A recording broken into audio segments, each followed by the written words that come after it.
Very quickly, I'll just tell you a little bit about me. I'm going to present something today that I think is very, very powerful. It's something that we've been working on at the University of Warwick.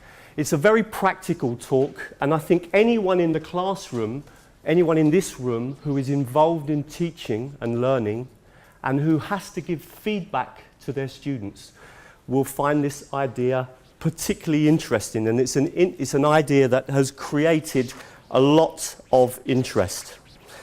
I lecture at the University of Westminster, where I basically train teachers in using technology, mainly language teachers, but I now really work with teachers of all different areas and different disciplines. But what I'm really famous for is teachertrainingvideos.com. Now, I do work here in Austria. I've worked here in the past. Teachertrainingvideos.com is a free website, and the website gives students or teachers help in using technology.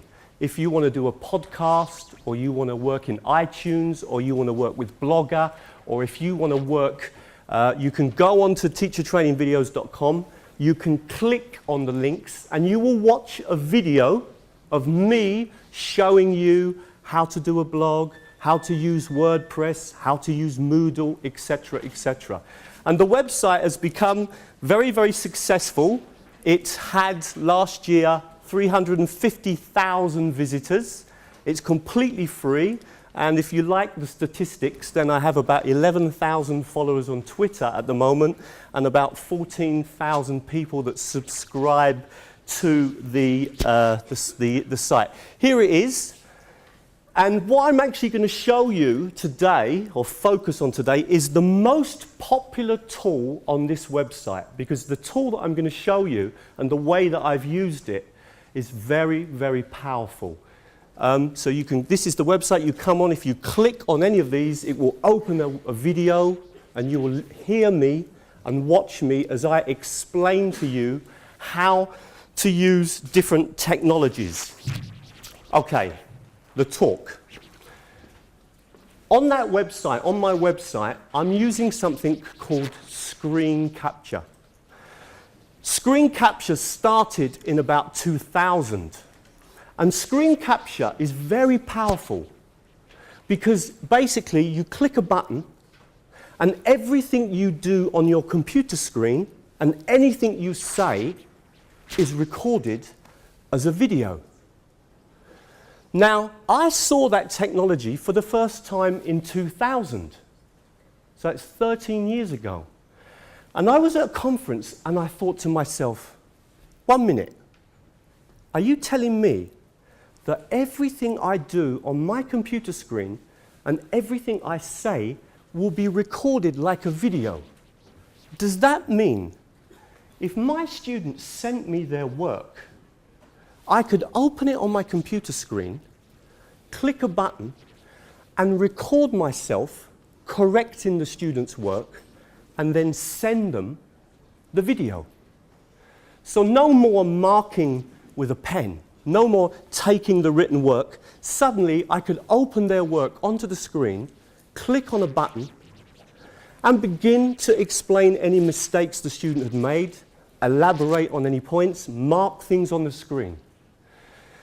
Now, I had that idea in 2000, and for 6 years, I walked around with that idea in my head, not knowing how easy the technology was.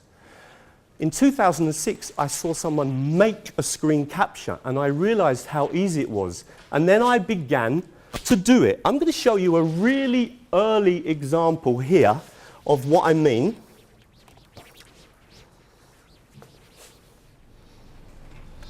Hi, Lou. Just want to go through some of the things. Let me just turn the volume up a little bit. My name is Lou. I am Chinese, but of the moment. Now, you've got the wrong preposition there, so we need to change that if you can.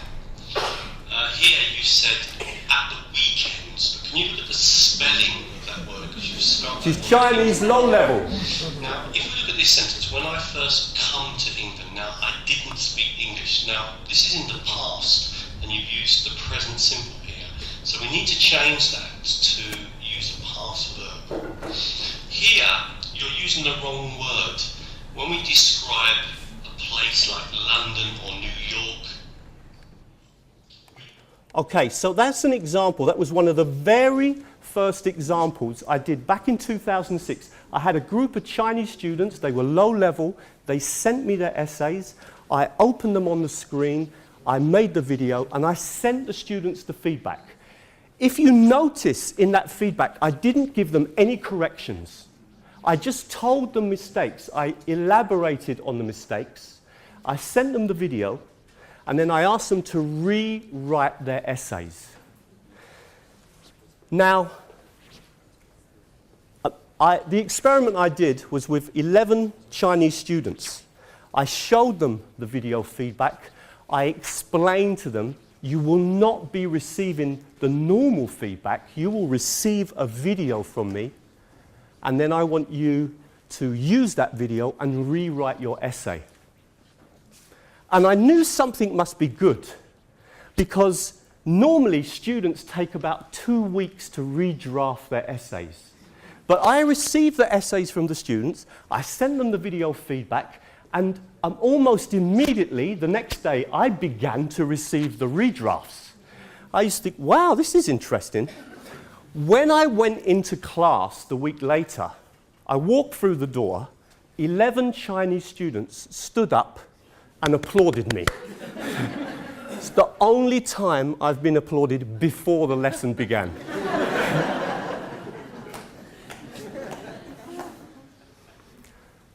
What happened with this idea was that I wrote about it in the newspapers, in the Times, in the Guardian. I began to publish some articles. I was on television. The idea generated a mass of publicity. And we began to realize that it was not only relevant to teaching languages, but actually this idea could be used in any course. I'm going to show you some real examples from work I'm doing at the moment. This first one is a student on my course who's made a blog, and I need to give her feedback. Now imagine how difficult it would be to give feedback on someone's blog if I had to write it down, because I haven't got their blog physically there. But what I can do is I can open the student's blog onto the screen, I can turn on the screen capture recorder, record myself giving the feedback, and then send the feedback immediately to the student. So this is a real example on a course in 2012-2013 at the University of Warwick. The student's name is Joe Gagonga, and we're just going to have a quick look. Yeah, interesting point here you're making about the number of blogs that are... This first one is actually her essay. So this is an essay she's writing, and I'm giving her feedback. I'm doing it in a slightly different way in this first example. I've read her essay, I've marked the key areas that I want to talk through, and now I'm just going through it. Think to yourself, how long would this take me to write down? If I had to do what I'm going to do now, you listen, think how long it would take me if I had to write the same amount of information as I am providing in this feedback. This is an authentic example from just a year ago. Actually used in education, and particularly the number of blogs that are actually completed and used as part of a formal assessment. And you're taking kind of anecdotal evidence here, but I suggest that if you look at the Blancher article that I've put in the reading list, you'll see that there are actually some statistics about the number of blogs that have been used in education, and particularly those blogs that have been assessed. So I definitely think you need to look at that. Just coming down as well to this part here, you said that the blog that you do is assessed. Can you provide a little bit of information about the way that the blog is assessed? I'd be particularly interested to know what you use as the criteria for actually assessing the blog, and that would be very interesting. Just imagine if you were a student and you'd sent me an essay and suddenly that was the way that you were getting your feedback.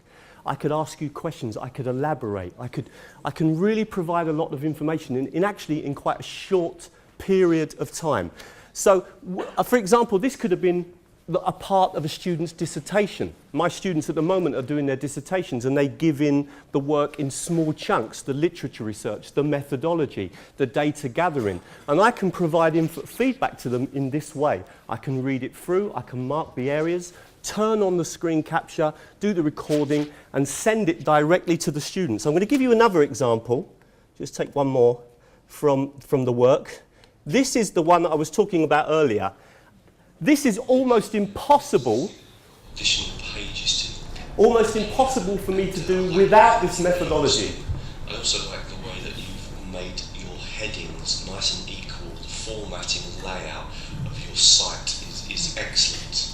One of the things I will point out to you though straight away is that you're not making very good use of space. If you've noticed at the top of the page here, you've got a section called About Me, but you've also got the same thing here on the right hand side. Now my suggestion is that you make a choice of one or the other, because obviously you're repeating information, and as a general point I feel that a lot of the time here on the right hand side you're using a lot of what we call plugins. Now the trouble with the plugins is that they slow the speed of the internet down and slow the speed of your blog down, and so I really think you need to think about the plugins that you produced here, or that you've added to your blog here on the right hand side. So that's Jo receiving feedback on her blog. I really don't see how I could be able to do something so well without using the screen capture. I mean, if I had Jo with me, that would be an alternative, but it's a very, very powerful way of giving feedback to students in all different sorts of scenarios. I'll just give you one more example because I'm aware of time. In this one, they've got these last two here. In one of them, it's called general feedback, because sometimes I'm giving feedback to the individual student. But sometimes I have massive classes, and it's not possible for me to send individual students video feedback. But sometimes I'm using it as a general way of providing feedback to students. So in this example, I've been watching a series of presentations from my students. I was taking notes. I went home. I opened up Word, I just put down the key points for the whole class, and I made one video that I sent to everyone. Well, I uploaded it onto Moodle. Now, the reason I did that in this particular example was because I knew that these students would be doing 2 more presentations in the next term. And so it would be good reference material for the students to see. So I'm just going to give you an example, then I'm going to show you how I make these videos, because I'd like to point out just how simple the technology that I'm using is. So here's an example of what I call general feedback. So this is one video for the whole class. I just want to go through some of the things from today's presentation. First of all, when you're presenting, try to look at the audience as much as you can. A lot of you were, in fact, you can see the first 2 points together here, really, because a lot of you tended to be looking at your notes as you were doing your presentation. And so it's a good idea to try and look at your audience more. And obviously, if you keep looking at your notes, then you can't look at your audience. One thing that I do to avoid looking at my notes is, in fact, I don't write notes, I just have... So I'm just giving here one video to the whole class. I'm just going to show you one final example. And this is where we've noticed, for example, again, because remember, I generally teach languages. And in this last example, we noticed in the class that the students were having problems with in spite of despite. So we can literally open up Word, take a few notes, open up the screen capture, record ourselves doing the mini lecture, giving them the grammar feedback and sending it to them.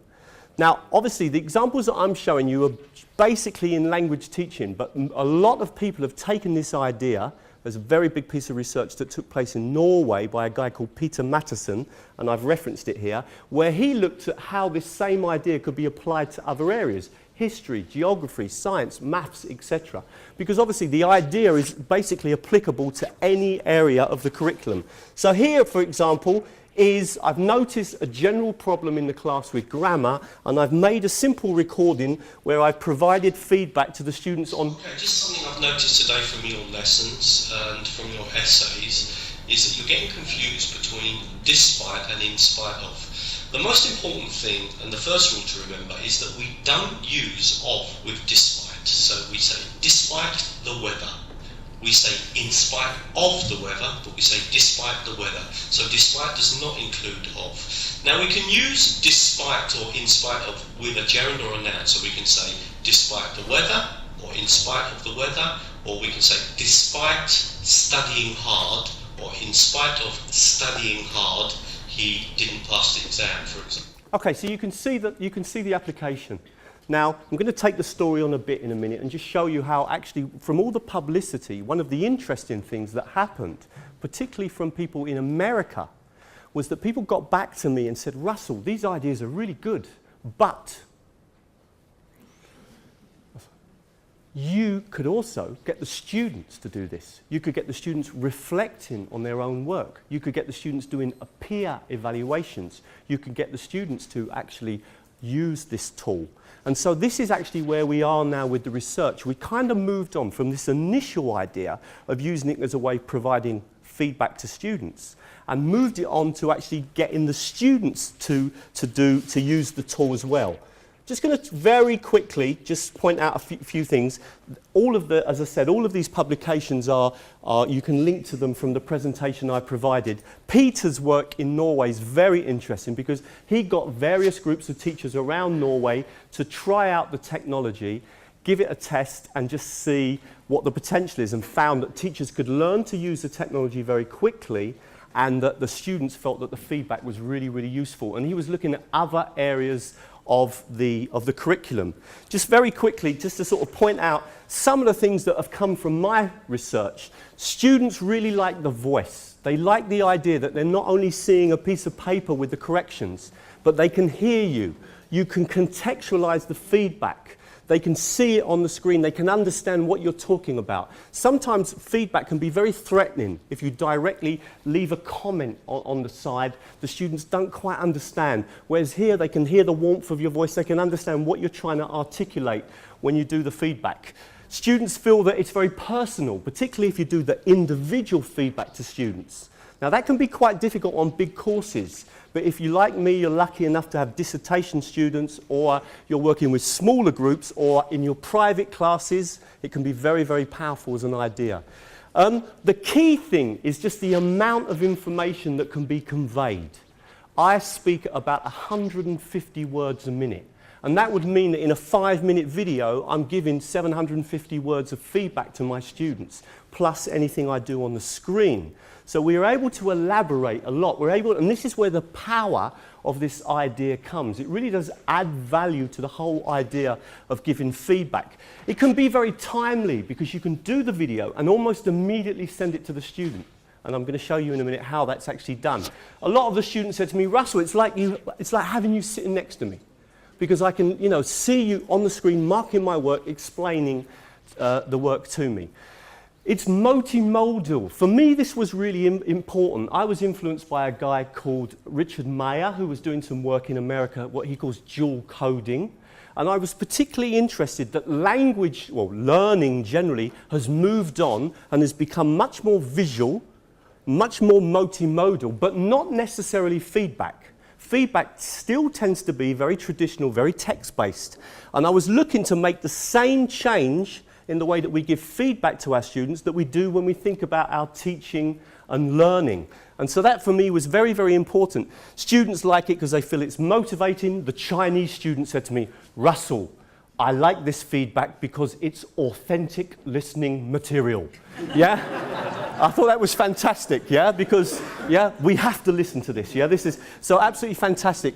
I've got a lot of feedback from organisations, say dyslexic, who deal with dyslexic students who might have problems reading the text on the screen and therefore like the oral. This last one is the most interesting one.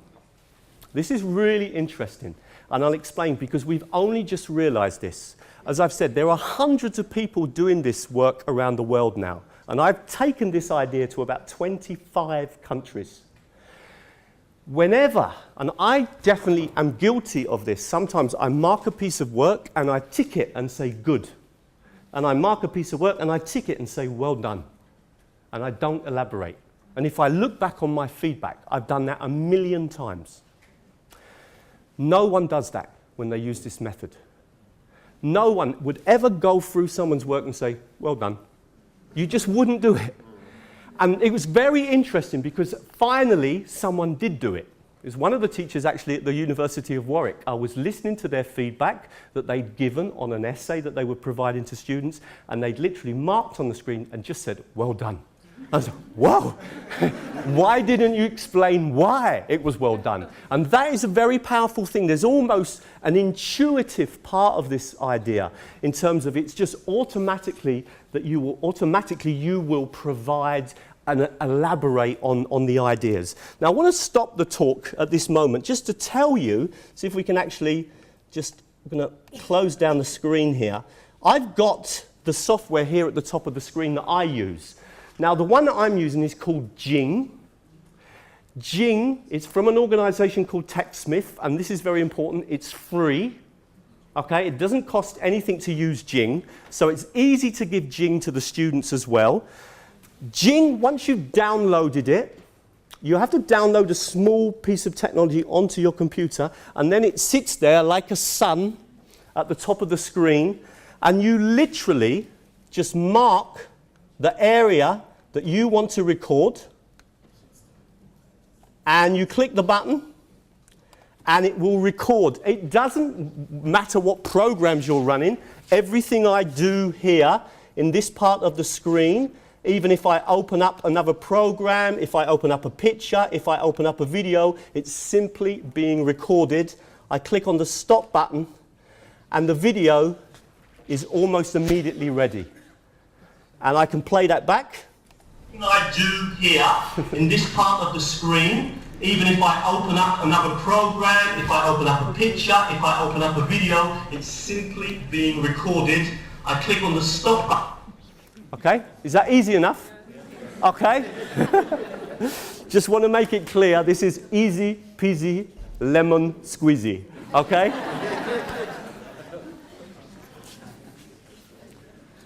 Now, one of the incredible things, I haven't tested this, we're going to try it now, okay? I just want to point that out again. Let's take a scenario.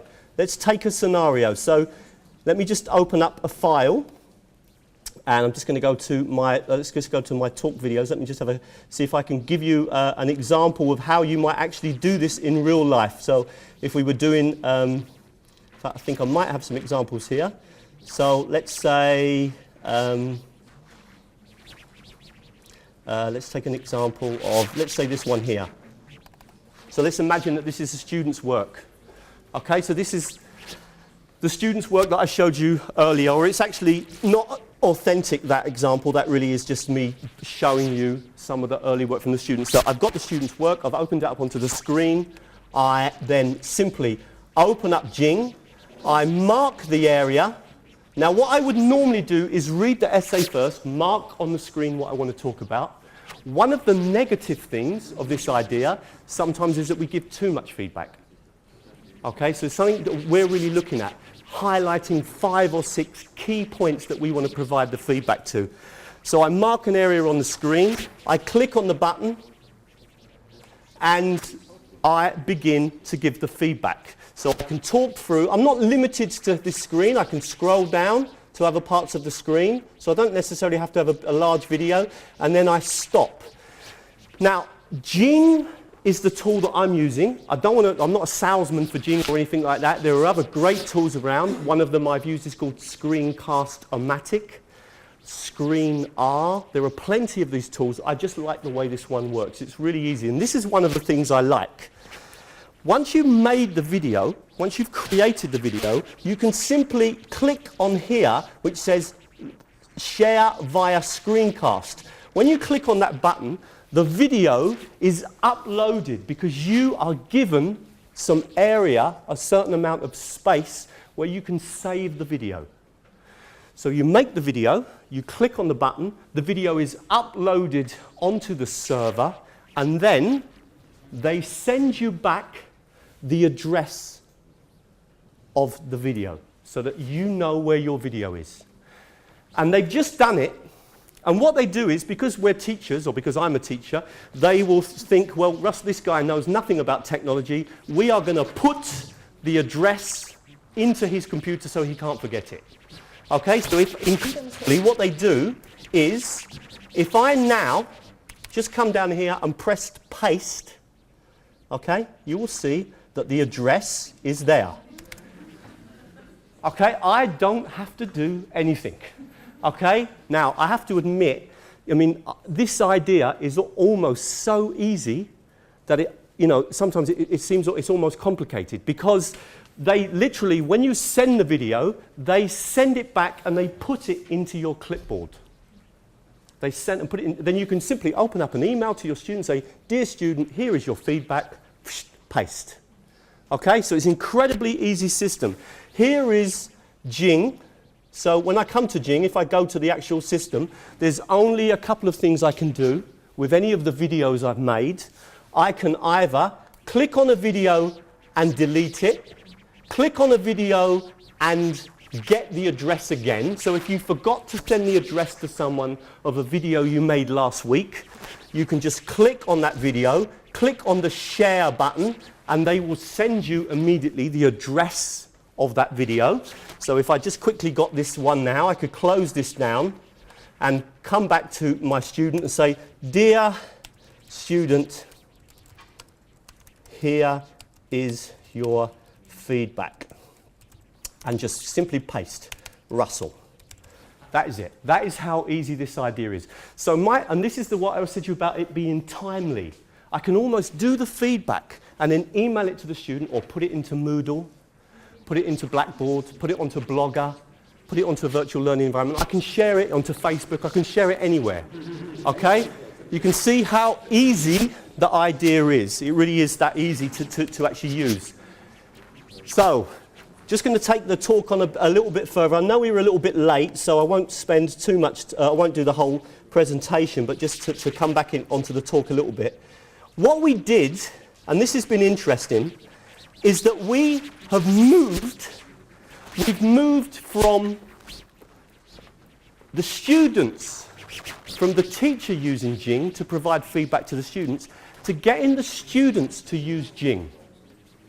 We can change it around. As I said, I got a lot of feedback from America. I'm a language teacher, and I'm going to give you just an example, because we're now using Jing particularly for reflection, particularly for getting students to reflect on their learning, to get students to reflect on their learning. So I've swapped Jing around, I've swapped it around, okay? I've swapped it around, and now what I'm doing is I'm getting the students to use Jing, and I'm just going to give you a couple of examples of how that might work.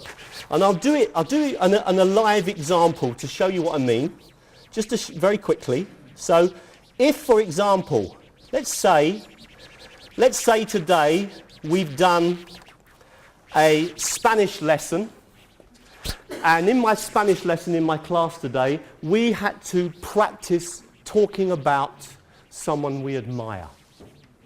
I've been doing my lesson with my teacher, and perhaps the teacher's given us some pictures to look at. We've been describing them, practicing. Now my homework, because I have Jing on my computer at home, my homework is to go home, choose someone famous who I admire, and for me to record myself talking about that person. I've done the practice in the class. So this is home, okay? So I'm going home after my lesson, home, and I'm going to open up Jing. I'm a big Chelsea supporter. I hope some of the people in the audience are Chelsea supporters. And he was my hero. And I'm now going to do my little recording talking about Didier Drogba. Now let's imagine, for example, that it's a Spanish class. Bueno, aquí tenemos un jugador que se llama Didier Drogba, que para mí es uno de los jugadores que más me gusta. Bueno, yo lo conocí porque era jugador de Chelsea durante blah, blah, blah, blah. I do my recording, okay? I just checked, happy with what I've done. Okay, so I've done my recording. I simply upload that recording now onto Jing and send the link to my teacher. My teacher listens to me speaking in Spanish and tells me if my accent is good or bad and whether I got my pronunciation right. Suddenly, we are flipping. Yes, you heard about this word from America many of times, I'm sure. Okay? I went out to a flippers convention 3 years ago. It was incredible. One of the first, when the idea first came out. Okay, so you can see the potential of this idea. Okay, now obviously I was working in the area of language teaching, and so I began to use this idea. But I just want to show you before I finish one more example. Now, this whole idea of getting the students to reflect on what they've done. I went out and did some training in Poland. I was training teachers out in Poland, and I didn't have time to stay there and to see their actual lessons.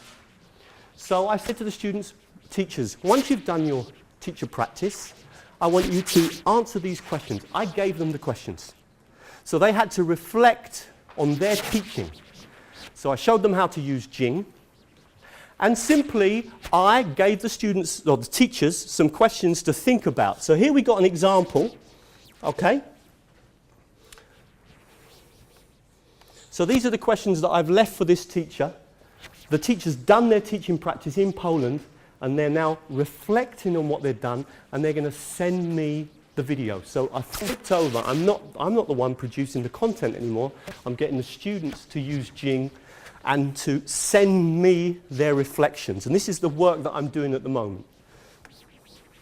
Russell, in answer to your first question, what was your objectives? My objectives were to improve the way I give instructions to my student, because most of the time they don't understand what I try to say. I use different techniques to present tasks by replacing difficult words with words that Now, you can just, I don't know if any of you have been working in reflection. I've done lots of work with reflections using portfolios, using blogs and stuff. And I'm often disappointed in what the students send me.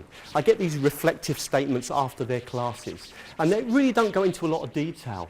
What I've been doing recently, and this is just one example, but I've been doing lessons where, for example, I've got the students using certain technologies in the class. And I want to find out if they really worked. Do they really like together? Do they really like working together?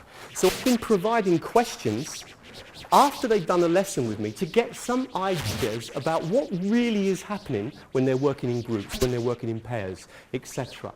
And using these tools where the students are not writing anything down, but suddenly recording themselves, reflecting on what they're doing.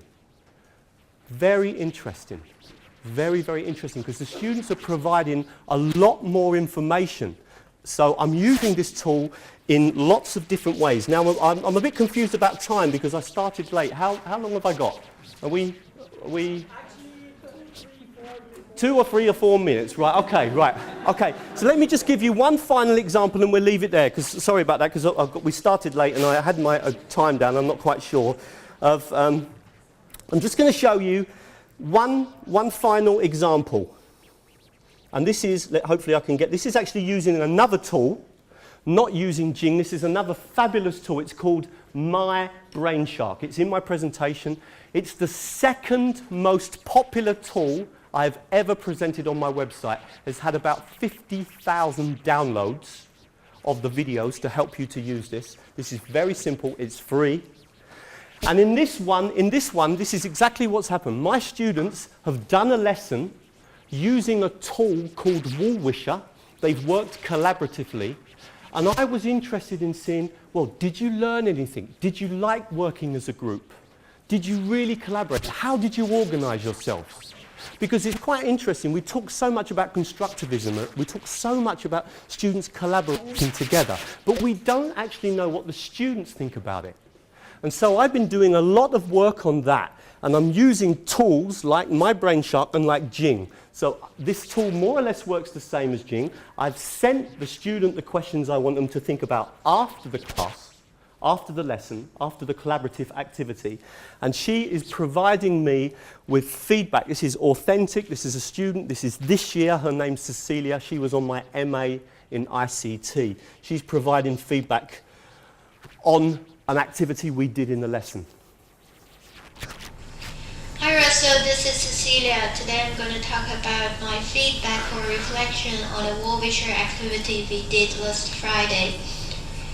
Before I answer any of your questions, I would really like to say that my BrainShark is a great tool for practicing speaking because I genuinely believe I have been recording for this like a million times. And please forgive me if I am not as fluent as you.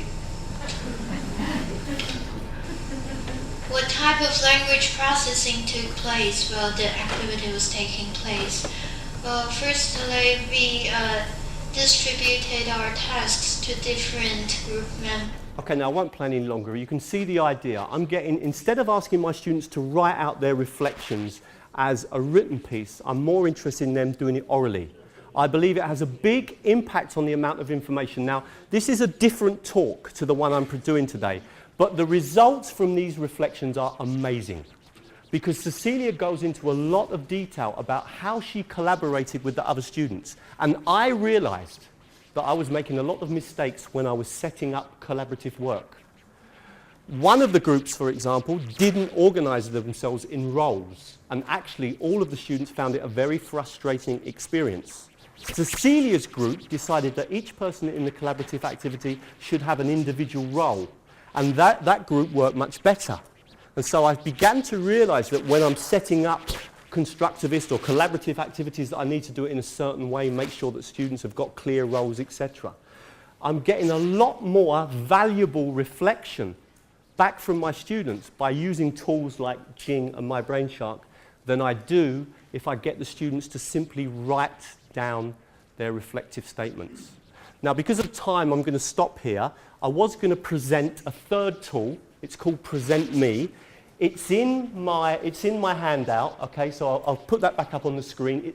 All of the things I'm showing you today in the presentation, I'll just quickly open it up onto the screen again. In the presentation at the end, you can reference the articles, reference some of the articles from the newspaper. You can go to my website and see but most important is that, and this is on the handout, you have got help videos to show you how to use my BrainShark, help videos to show you how to use Present Me, and help videos to show you how to use Jing. They are free, fabulous tools. They all do something quite similar, but something a little bit different. We've been using them a lot at Warwick University. I really believe they can have a real big impact on excellence in teaching and learning. And most importantly, they're free and reliable. These are tools that we've been using for a long, long time. So, well, say a long time, as I said, this study goes back to 2006 when it started. Okay, so if you'd like to follow my work, then please sign up to teachertrainingvideos.com. It's free. I just provide help videos to show you how to use the different tools that I use. You can follow me on Twitter and you can follow me on Facebook. And I know we're a bit short of time, so if people want to come and ask me questions, I will be around. Thank you very much. Thank you.